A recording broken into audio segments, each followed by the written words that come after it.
नमस्कार दोस्तों, स्वागत है आपके अपने चैनल डिकोड न्यूज पर। दोस्तों, आज रात समुद्र सोया नहीं था, उसकी खामोशी ने दुनिया की तकदीर बदल दी। भारतीय नौसेना का सबसे बड़ा युद्धपोत आईएनएस विक्रांत गश्त पर था। कुछ क्षण बाद रेडार पर लाल बिंदी चमकी और तब कप्तान ने कहा, सावधान। रिपोर्ट 2-3 जहाज अंतरराष्ट्रीय जल क्षेत्र में और एक रात जो इतिहास लिखने वाली थी। तो तैयार हो जाइए, आगे जो हुआ वो आपको हिला कर रख देगा। वीडियो को लाइक करें, चैनल सब्सक्राइब करें और कमेंट में जय हिंद लिखकर हमारे वीर जवानों को सलाम जरूर करें। और आप ये वीडियो कहां से देख रहे हैं कमेंट में जरूर लिखिए। चलिए वीडियो में आगे बढ़ते हैं। दोस्तों, भूमध्य सागर की सतह उस रात शांत दिखाई दे रही थी, पर पानी के भीतर एक अजीब सी हलचल थी, जैसे किसी ने गहरे पानी में खामोशी के बीच एक सुई डाल दी हो। सूरज की आखिरी किरणें समुद्र पर छनकर गिर रही थीं, पर उसी रोशनी के पीछे छिपी हुई थी एक कूटनीतिक रणनीतिक टकराहट जिसकी कोई उम्मीद नहीं कर रहा था। भारतीय युद्धपोत आईएनएस विक्रांत अपनी गश्त पर था ठहराव, अनुशासन और तेज नजर। प्रतिक्रिया के हर संकेत पर जहाज के डेक पर मौजूद हर नौसैनिक की सांसें थम जाती। तभी रडार ने कुछ अनजान संकेत पकड़े, कप्तान की भौहें सिकुड़ गईं, आदेश गूंजा, सावधान। रिपोर्ट 2 मिनटों में सामने उभर आए वे जहाज तट से दूर, पर उसकी उपस्थिति इतनी स्पष्ट थी कि हवा में तनिक भी शक की गुंजाइश न रही। रेडियो पर तुर्की की आवाज आई, आप टर्किश नेवल जोन में प्रवेश कर रहे हैं, तुरंत पीछे हटिए। आईएनएस विक्रांत का जवाब आग की तरह सटीक था, यह अंतरराष्ट्रीय जल क्षेत्र है, हम अपनी ड्यूटी पर हैं। ये शब्द जैसे ही हवा में गूंजे, माहौल में एक अजीब सी सन्नाटा उतर आया। लहरें धीमी लगने लगी, मानो वे भी इसी मोड़ का इंतजार कर रही है। कुछ ही पलों में सामने वाले जहाजों ने अपना रुख साफ कर दिया। तोपों के मुंह भारतीय दिशा की ओर घूम गए। आईएनएस विक्रांत पर अलार्म बज उठा। ब्रह्मोस रेडी कोडवर्ड बोलते ही डेक पर हर कोई अपनी अपनी पोजीशन संभालने लगा। आंखें रडार पर टिक गईं, दिल धड़क रहा था, पर अनुशासन बना हुआ था। तभी आसमान से गर्जना हुई। भारतीय वायुसेना के रफाल जेट्स ने एरियल पर मौजूदगी दर्ज कराई। गर्जना ऐसी लगी मानो ऊपर से किसी ने युद्ध का बिगुल बजा दिया हो। रफालों ने ऊंचाई से इलाके की निगरानी शुरू की और टारगेट की लोकेशन आईएनएस विक्रांत को भेजी। कप्तान ने मंद स्वर में कहा, लॉक ऑन, तैयार रहे। रडार ने लक्ष्य को लॉक किया, सिग्नल की तीव्रता बढ़ी और फिर अचानक समुद्र में ब्रह्मोस की गूंज ने रात को चीर दिया। मिसाइलें बिजली की तरह पड़ाए हैं, वो गूंज उड़ी। उनकी गति, उनकी सटीकता और उनका आगाज, सब कुछ इतनी ताकतवर था कि वक्त मानो थम गया। पहला धमाका तेज, चकाचौंध करता हुआ और सामने वाला प्रमुख जहाज आग की लपटों में बदल गया। लहरें उछली, जहाजों पर सायरन बज उठे। दूसरी तरफ के जहाज घबराकर पीछे हटने लगे, पर माहौल में अब एक नई स्थिरता थी। भारत ने अपना संदेश दे दिया था। आईएनएस विक्रांत पर मौजूद हर सिपाही की आंखों में गर्व चमक रहा था।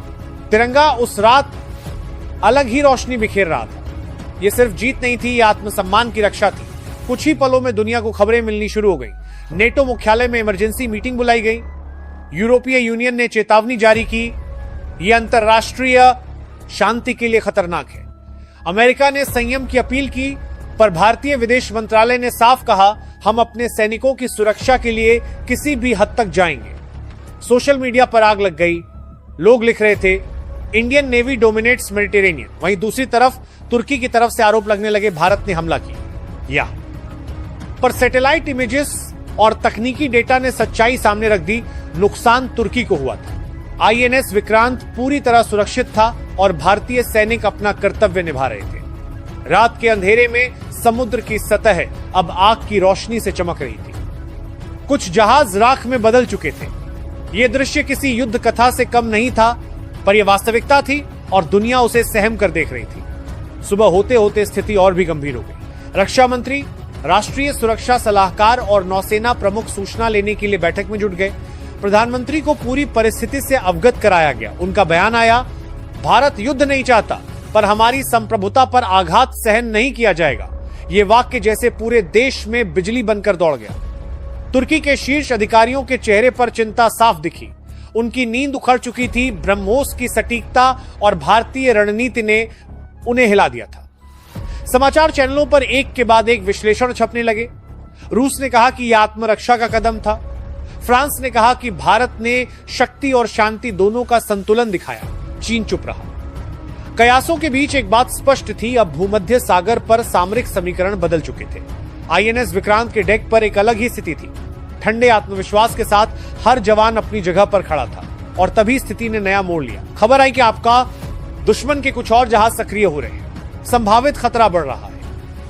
आदेश आया, आईएनएस विक्रांत को अगले चरण के लिए तैयार रहना होगा। मुंबई बेस पर अलार्म बजे, सी सतर्कता भी। तभी अचानक रडार ने 3 अनजान सिग्नल पकड़े, उन्हें रोकना होगा। आदेश आया, सभी सिस्टम एक्टिव करें, ब्रह्मोस रेडी रखें। लहरें जैसे कह रही थीं, अब या कभी नहीं। 3 मिसाइलें फिर हवा भेगी। उनकी रफ्तार इतनी तीव्र थी कि बादल भी उन्हें देखकर झुक गए।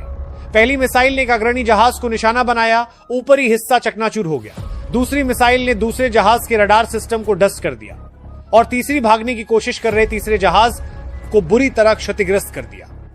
ऊपर से रफाल ने भी भूमिका निभाई। एक लेजर गाइडेड बम ने उस तीसरे लक्ष्य को निशाना बनाया और धुआं धूसरित रात में एक और धमाका गूंजा।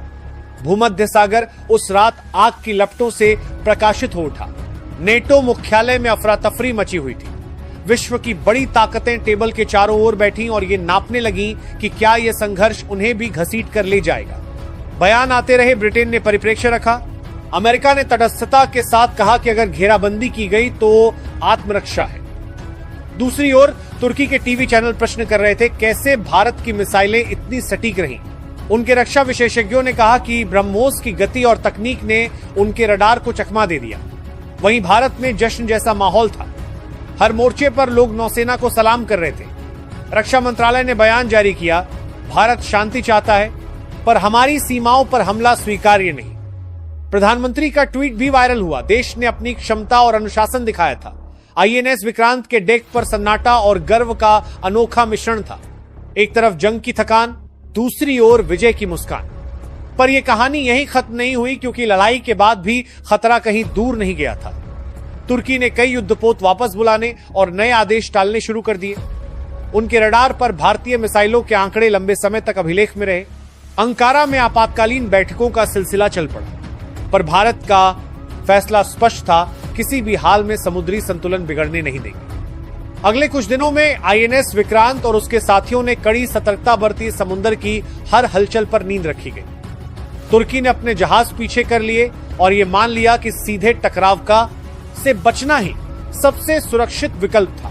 भारत ने यह संदेश दे दिया था कि जरूरत पड़ने पर वह अपने सैनिकों की रक्षा करने में पीछे नहीं हटेगा। दुनिया भर की राजनीतिक गतिकी में यह घटना एक नया अध्याय बनकर उभरी। यूरोपियन यूनियन में प्रश्न उठे, क्या अब भारत भूमध्य सागर की स्थिरता का नया गारंटर बन सकता है? कई देश इस पर विचार करने लगे। जब आईएनएस विक्रांत भारत की तरफ लौट रहा था, उसके डेक पर एक शांत परंतु गौरवपूर्ण समारोह हुआ। सैनिकों का सम्मान किया गया। कप्तान ने सभी को भावुक शब्दों में बधाई दी। हमने केवल एक लड़ाई नहीं जीती, हमने देश की गरिमा बचाई। और फिर जब सूर्योदय की पहली किरणें समुद्र पर पड़ी तो ऐसा लगा मानो समंदर स्वयं भारत की नई पहचान को सलाम कर रहा हो। तिरंगा लहरा रहा था और डेक पर हर चेहरा गर्व से दमक रहा था। यह कहानी सिर्फ युद्ध के किस्से की नहीं थी, ये उस पल की कहानी थी जब एक राष्ट्र ने साबित किया कि शांति उसकी प्राथमिकता है, पर गरिमा और सुरक्षा पर किसी भी कीमत पर समझौता नहीं होगा। आईएनएस विक्रांत के डेक पर खड़े जवानों ने देखा कि कैसे एक रात ने न सिर्फ समुद्र का समतोल बदला, बल्कि अंतर्राष्ट्रीय मानचित्र पर रणनीतिक संतुलन को भी मोड़ दिया। और जब रात का दूसरा राष्ट्रगान बजा तो हर कोई खड़ा हुआ, हवा में जय हिंद गूंज उठा। यह सिर्फ एक जीत नहीं थी, यह भारत की नई समुद्री सुबह का आगाज था। आगे जो हुआ वो इतिहास में दर्ज होगा। पर आज आप और मैं उस रात की गूंज को महसूस कर सकते हैं, जब लहरें थमी, मिसाइलें गरजी और एक राष्ट्र ने अपनी मर्यादा की रक्षा करते हुए दुनिया को एक नया संदेश दिया। जय हिंद, जय नौसेना।